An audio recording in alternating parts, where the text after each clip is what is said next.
Hi friends, എല്ലാവർക്കും നമസ്കാരം. ഇന്ന് നമ്മൾ നല്ല ടേസ്റ്റി ആയിട്ടുള്ള ഒരു സേമിയ ഉപ്മാവിൻ്റെ റെസിപ്പിയാണ് കാണിക്കുന്നത്. സേമിയ വെന്ത് കുഴഞ്ഞൊന്നും പോവാതെ പെർഫെക്റ്റ് ആയിട്ട് ഉണ്ടാക്കാൻ പറ്റുന്ന നല്ല ടേസ്റ്റി ആയിട്ടുള്ള ഒരു ഉപ്മാവിൻ്റെ റെസിപ്പിയാണ്. അപ്പോൾ അതെങ്ങനെ ചെയ്യാൻ നോക്കാം. അപ്പോൾ ഉപ്മാവിന് വേണ്ടിയിട്ട് ആദ്യം നമുക്ക് സേമിയ ഒന്ന് വറുത്തെടുക്കണം. 1.5 കപ്പ് സേമിയാണ് നമ്മൾ എടുത്തിരിക്കുന്നത്. 1.5 കപ്പ് എന്ന് പറയുമ്പോൾ 150 ഗ്രാമാണ് ഉണ്ടായിരുന്നത്. വറുക്കാത്ത സേമിയാണ്. വറുത്ത സേമിയാണെങ്കിൽ നമ്മളിങ്ങനെ വറുക്കേണ്ട ആവശ്യമില്ല. ഇതിനി ലോ ഫ്ലെയിമിൽ വെച്ചിട്ട് നന്നായിട്ടൊന്ന് വറുത്തെടുക്കുക.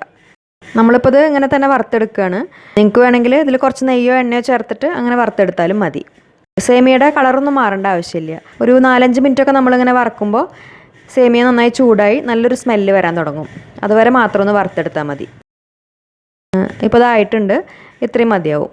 ഈ ഒരു കളർ മതിയാവും. ഇനി ഇത് നമുക്ക് വേറൊരു പാത്രത്തിലേക്ക് മാറ്റാം.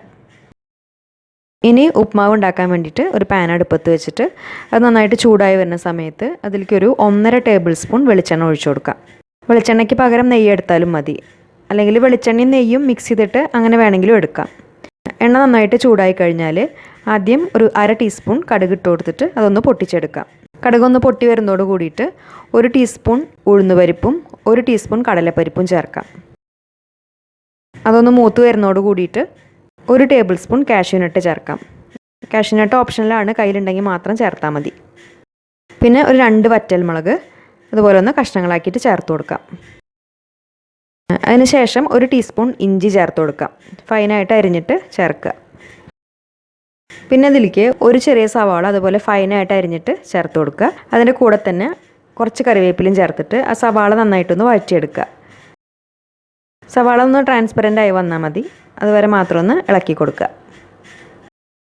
സവാള ഒന്ന് വാടി കഴിഞ്ഞാൽ പിന്നെ ഇതിലേക്ക് നമ്മൾ ഒരു ചെറിയ ക്യാരറ്റ് അതുപോലെ ചെറുതായി അരിഞ്ഞതും ഒരു 4 ബീൻസ് ചെറുതായി അരിഞ്ഞതും ചേർക്കുന്നുണ്ട്. കൂടെ നമുക്ക് വേണമെങ്കിൽ ഗ്രീൻ പീസോ അല്ലെങ്കിൽ ക്യാപ്സിക്കോ അങ്ങനെയുള്ള പച്ചക്കറികളൊക്കെയും ചേർക്കാം. എന്നിട്ട് ഈ പച്ചക്കറികളിലേക്ക് ആവശ്യമായിട്ട് കുറച്ച് ഉപ്പ് ചേർത്ത് കൊടുക്കാം. എന്നിട്ട് അത് നന്നായിട്ടൊന്ന് വഴറ്റിയെടുക്കാം. ഈ സമയത്ത് ഇതിലേക്ക് ഒരു 2 പച്ചമുളക് ചെറുതായി അരിഞ്ഞതും കൂടിയും ചേർത്ത് കൊടുക്കാം. എന്നിട്ട് നമുക്ക് ഈ പച്ചക്കറികൾ നന്നായിട്ടൊന്ന് വേവിച്ചെടുക്കണം. അപ്പോൾ അതിന് വേണ്ടിയിട്ട് ചെറിയ ഫ്ലെയിമിൽ ഇതൊന്ന് അടച്ചു വെച്ചിട്ട് വേവിക്കാം. ബീൻസും ക്യാരറ്റൊക്കെ ചെറുതായിട്ട് കട്ട് ചെയ്തുകൊണ്ട് പെട്ടെന്ന് തന്നെ വെന്ത് കിട്ടും. ഒരു 3-4 മിനിറ്റൊക്കെ ആകുമ്പോഴേക്കും അത് നന്നായിട്ട് വെന്തിട്ടുണ്ടാവും. ബീൻസും ക്യാരറ്റും നന്നായിട്ട് കുക്കായി കഴിഞ്ഞാൽ പിന്നെ നമുക്ക് വറുത്ത് വെച്ചിട്ടുള്ള സേമിയ അതിലേക്ക് ചേർത്തിട്ട് നന്നായിട്ടൊന്ന് മിക്സ് ചെയ്തെടുക്കാം. അതിന് ശേഷം സേമിയ വേവിച്ചെടുക്കണം. അപ്പോൾ അതിന് വേണ്ടിയിട്ട് 1.25 കപ്പ് തിളച്ച വെള്ളം നമുക്കിതിലേക്ക് ഒഴിച്ചു കൊടുക്കാം.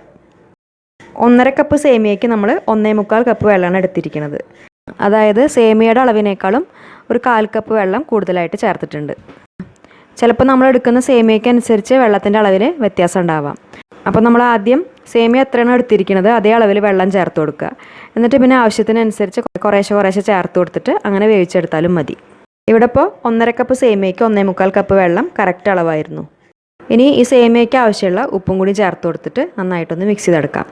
അതിന് ശേഷം ഇതൊന്ന് തിളപ്പിച്ചെടുക്കുക. മീഡിയം ഫ്ലെയിമിൽ വെച്ചിട്ട് തിളപ്പിച്ചെടുക്കുക. തിളച്ച് അതിലെ വെള്ളം ഇതുപോലെ ഒന്ന് വറ്റി വരുന്ന സമയത്ത് നമ്മൾ ഫ്ലെയിം കുറച്ച് വെച്ചിട്ട് ഇത് അടച്ച് വെച്ചിട്ട് വേവിക്കാം. ആ വെള്ളം നന്നായിട്ട് വറ്റി വരണം. അധികം സമയമൊന്നും എടുക്കില്ല. ഒരു 4-5 മിനിറ്റൊക്കെ ആകുമ്പോഴേക്കും വെള്ളം നന്നായി വറ്റി സേമിയ നന്നായിട്ട് വെന്തിട്ടുണ്ടാവും. ഇടയ്ക്ക് 1-2 പ്രാവശ്യം നമ്മളതൊന്ന് തുറന്നിട്ട് ഇളക്കി കൊടുത്താൽ മതി.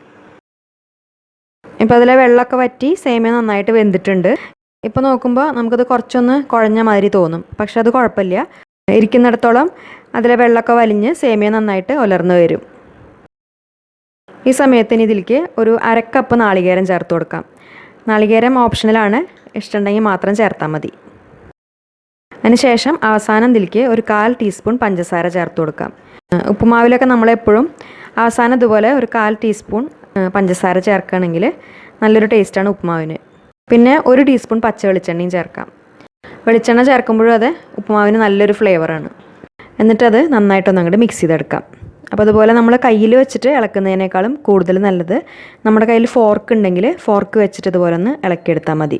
അപ്പോൾ സേമിയ ഒന്നിനോടൊന്നും ഒട്ടാത്ത രീതിയിൽ നന്നായിട്ട് കിട്ടും. ഇപ്പോൾ നല്ല ടേസ്റ്റി ആയിട്ടുള്ള സേമിയ ഉപ്മാവ് റെഡി ആയിട്ടുണ്ട്.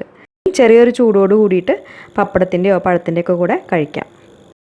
ബ്രേക്ക്ഫാസ്റ്റായിട്ടും ഡിന്നറായിട്ടും അതുപോലെ കുട്ടികൾക്ക് ലഞ്ച് ബോക്സിൽ കൊടുത്തയക്കാനും പറ്റിയിട്ടുള്ള നല്ല ടേസ്റ്റി ആയിട്ടുള്ളൊരു റെസിപ്പിയാണ്. ഈസി ആയിട്ട് ഉണ്ടാക്കുകയും ചെയ്യാം. അപ്പോൾ ഈ റെസിപ്പി നിങ്ങൾക്ക് ഇഷ്ടപ്പെട്ടു എന്ന് വിചാരിക്കുന്നു. എപ്പോഴെങ്കിലുമൊക്കെ ഉണ്ടാക്കുന്നുണ്ടെങ്കിൽ ഫീഡ്ബാക്ക്സ് അറിയിക്കുക. പിന്നെ ഫ്രണ്ട്സിനും ഫാമിലിക്കൊക്കെ ഈ വീഡിയോ പറ്റുമെങ്കിൽ ഒന്ന് ഷെയർ ചെയ്ത് കൊടുക്കുക.